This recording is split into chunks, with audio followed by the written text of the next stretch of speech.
Coming up on the Empowered Woman podcast. I had to forgive people in my life for not being a mind reader and take the accountability that I didn't share. I didn't share what I needed. I didn't tell them what I needed them to do to help me along in my journey.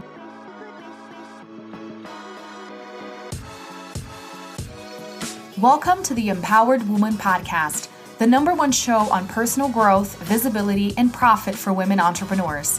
If you're wanting to get empowered to be seen, stand out on social media, stages, TV, and more to make an impact with your voice in business, you're in the right place. I am so glad that you're here.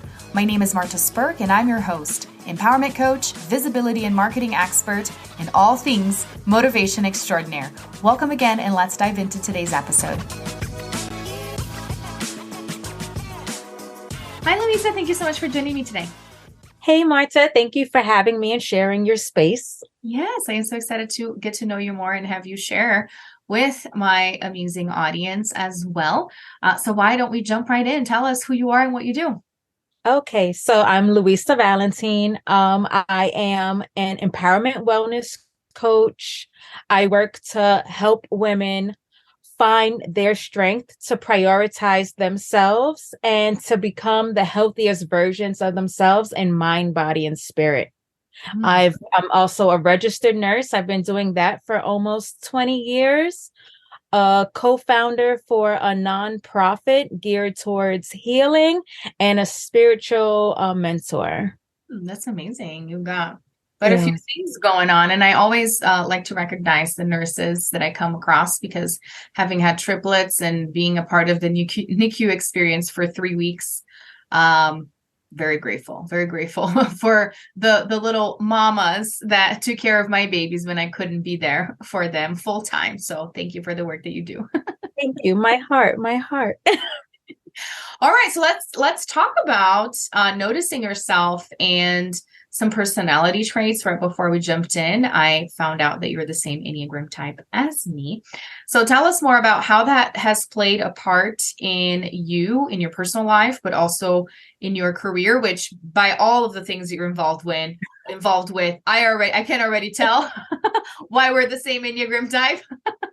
Yeah, right. I knew you were a 3. I didn't know you were a 3 wing too. Yes, so we are the same. So tell us how this has manifested maybe since childhood and what were some of like the challenges too, because I know, especially since we're so similar, that there are lots of benefits to being so driven, but there are some challenges. So tell us more. Yes. So I've always been very goal oriented, a little competitive, since the younger years. And it has caused some issues, I would say, like with friends, like they just want to have a friendly competition, but there's a part of me that can't just go easy because they're not as ambitious as I am. So that's, been a problem here and there. Now, most people that are close to me in my inner circle, they're used to it. And it's like, okay, I'm just not going to do a Fitbit challenge with Louisa because it just makes me sick. Just, little things like that has been part of the challenge. And with the helper aspect of it, like you said, you can already figure out being a nurse and coach and everything else. Just creating those boundaries have been difficult because I want to help everybody, but I can't help everybody. So that's been something I've had to learn along the way. And I know you also do human design. So that these are just some of the things that drew me towards you. And I guess, being the same Enneagram type, it makes sense. It makes sense that we resonate with each other. I love that. Okay. All right. Everything's making a lot of sense. So let's talk about the inner talk, or even you kind of shared already a little bit about people's reactions. And it's very similar to what I've experienced as well. People that are not wired like us, they tend to be like, slow down, which we need these people in our lives, right? We need the other types to kind of bring us back down to earth and keep us grounded. I always tell my husband, I'm like, I don't understand why you are the way that you are. I mean, I do, but I don't because I'm not you. But I told him, I said, whatever it is that you're doing, it's working because things are going well in my life and in my business. And I know with him being like the super analytical, critical anal person, it helps kind of, bring me back to reality. But anyways, it's about you. So tell us more about maybe resistance from family with you having so many things that you're involved in, or maybe some of the challenges that you have had to face with your own inner judgment. Yeah. So I've been blessed that my family kind of goes along with whatever it is that I want to do. And they've always pushed me and enabled me in a good way to go after what I want. I've had more of that inner judgment that you were talking about because my hands are in so many different pots. It's kind of like, can I really be good at all of these different things and give them my all and helping the most people while still spreading myself out? I do think the Enneagram with the achiever has helped me here because it's kept me with that focus that I've needed to be able to spread myself. But the judgment is still there as well because I need that validation from others in certain ways where it's like, okay, you are doing good. You don't have to push this and throw it to the back burner because you stink at it, It's like, no, you're making a difference. And to know that I'm making a difference in people's lives, it's helped me there. Oh, I'm so glad that you brought that up because from the outside, people look at driven people like us or doers like us, and they don't really see the struggle because we're very good at hiding it. But the struggle is inside, and we're like our own worst critics and enemies in many ways because even though we're doing things so well, we have such high standards for ourselves that then it's like, we have all these desires to do all these different things, but then we also have the expectation of being number one at all those things. And we know that's not possible. So all this guilt and all this shame that we put ourselves through, which then leads me to my next question that has to do with forgiveness. And it seems to me that the majority of the forgiveness in your journey probably had to do with yourself, self-forgiveness. I mean, that's usually the case with everybody. Yeah. But at times, I think for me, a huge element of that was forgiveness for family. Like I said, that having resistance, which you said your family was supportive, which is great. At times for clients or for mentors as well. Tell us more about some of the challenges that you've encountered in pursuing so many different passions. I would say just going towards that forgiveness aspect, creating those boundaries and being able to forgive myself for even needing them. Because like we said, we cannot help everybody. At some point, we have to be there for ourselves. Yeah. And not being able to be there and do everything, be all the things to all the people, I felt guilt. I felt guilt about it. To be able to have to tell somebody, no, I can't do this, or I have to put my attention here. And it's like, sorry. Yeah. But I've learned to forgive myself and make those boundaries stronger and realize that just like with my clients, I have to prioritize myself as well. And if I don't, I won't have enough to give to anyone because I will burn out. So these boundaries don't only help me, they help everyone that's involved in my life. So that's what has made it easier for me to forgive myself for needing to create the boundaries. Because there was a point in time where they did not exist. Right. Oh my gosh. Was I'm doing everything and all the time. And if I have to sacrifice sleep, then so be it.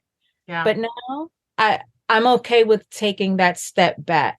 Yeah. And and saying, no, I need to put myself first, and forgiving myself for that.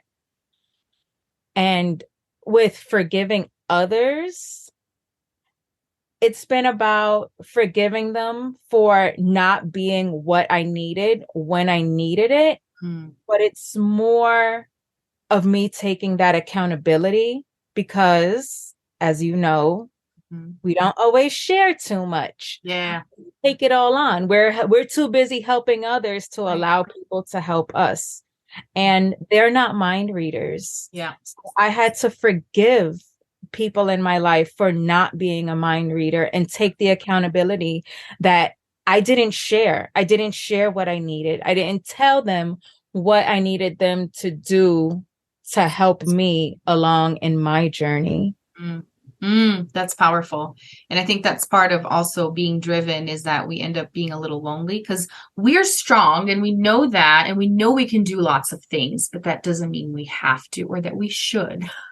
So that's where the boundaries come in. Now, I'm super curious because I know I get asked this all of the time. And I think people ask this because they want to see if they can apply it to their lives. But I've understood that everyone is different. So routine wise, how do you balance everything is very relative and very subjective. But I'm still going to ask, because especially with the nonprofit aspect, I know there's lots of hoops to get that off the ground and to continue on with it. So I will ask the infamous question. How do you balance, being a nurse, having your coaching business, and then having the nonprofit? How has this process been like? It's been rough at times, but I hate to say it, but a slave to my calendar. Everything goes in there. If it's not in there, it's most likely not happening. Right. And I also put in time where I'm not only actively pursuing those things, but where I'm working towards it. So, okay, this time is slotted for the nonprofit. This time is slotted for coaching. This time, well, the nursing, I have a set schedule. So that's that. Right. But that's how I've been managing with that. And also making sure to slot in time for myself. To put that time in where, okay, I'm gonna rest, relax. As you know, I just recently came back from a vacation. I was in Thailand for 2.5 weeks. Amazing. Yeah, thank you. So I allowed myself time to write an article that I had a deadline for. That was the only thing work related that I did while I was on vacation. And it was only because I had the deadline. If it wasn't for that, I wouldn't have done anything. I would have just let myself completely relax and reboot and reset. So this is how I normally do it. And even though I mentioned earlier, I'll risk sleep. I'm not a big sleeper anyway. So I have that energy where it's like, okay, I can put a little extra time into things if it does fall to the wayside more than I would like. No, but that's great, because having a routine, I mean, it's not rocket science. Everybody has 24 hours in the day. You have to make time for the things that are important, right? That's just the way that it is. You create time, especially for yourself, especially to take a break, especially for those of us that could go on for all the hours of the night and not sleep, unless you decide, hard stop. I am actually going to sleep now. So. Yeah, exactly. And I definitely do that at times. Like, okay, that's it. I'm clocking out mentally as well as physically. Yes, that's important as well.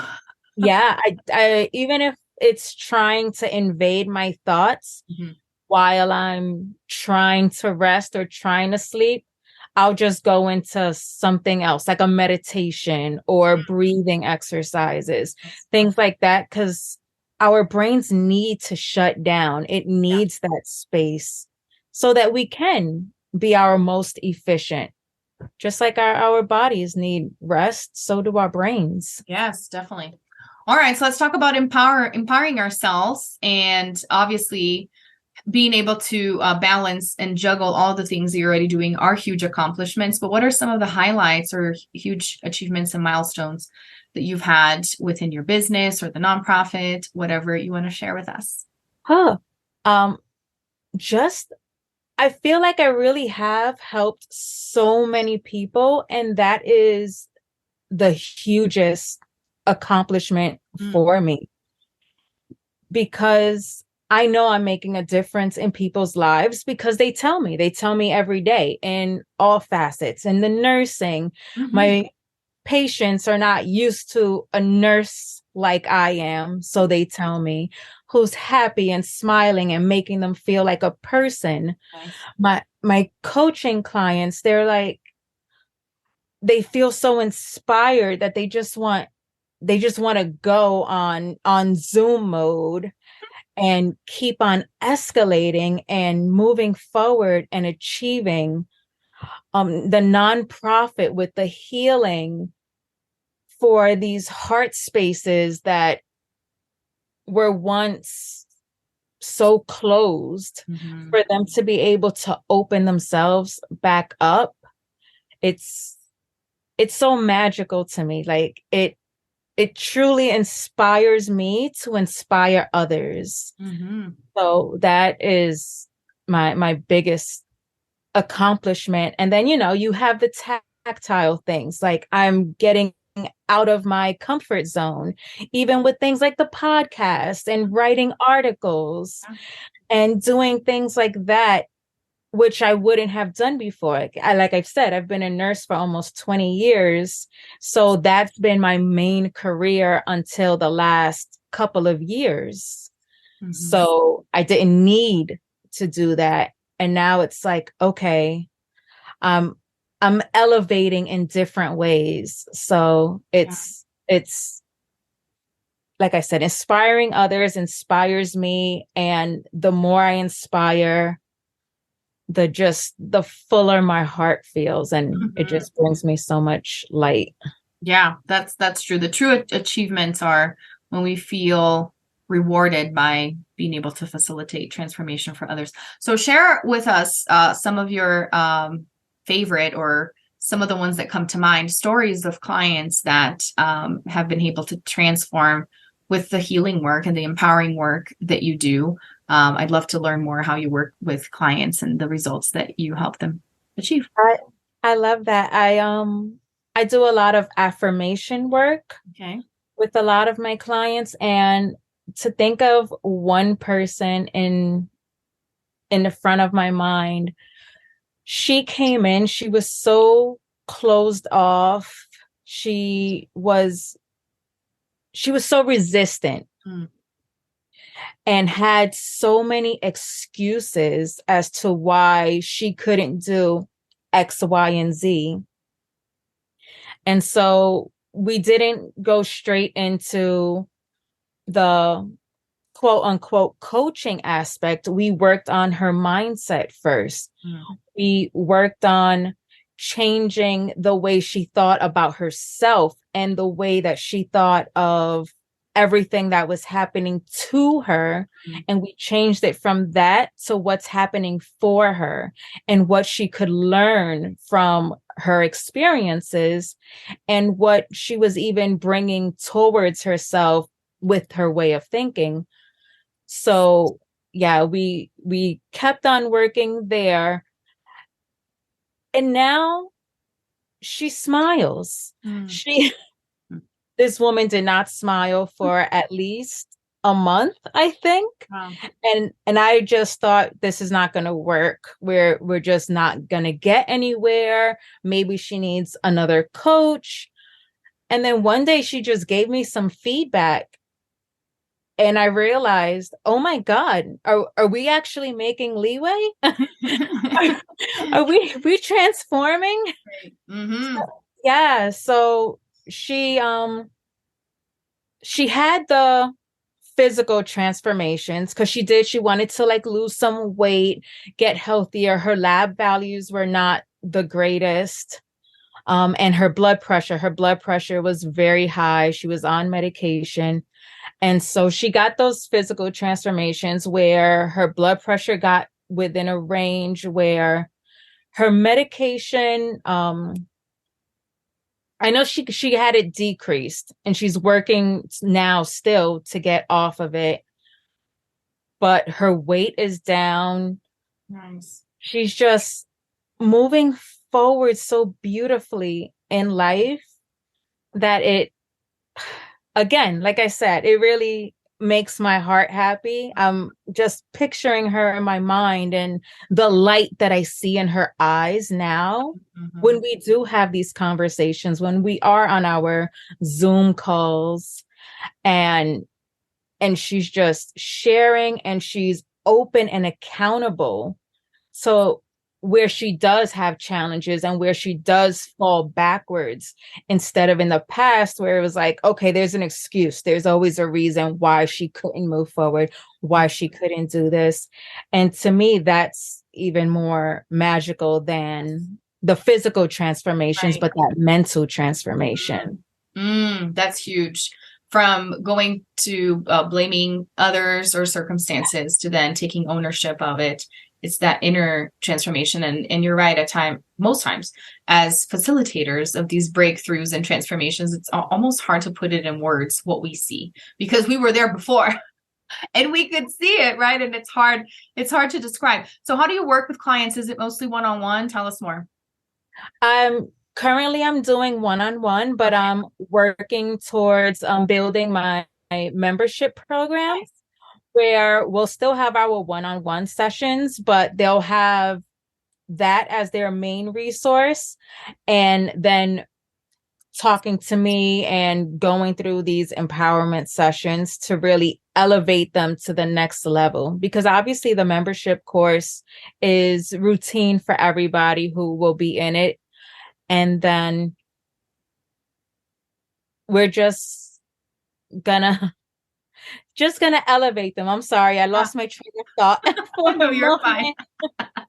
fine. This is great. Well, let me ask you my final question, the most burning question.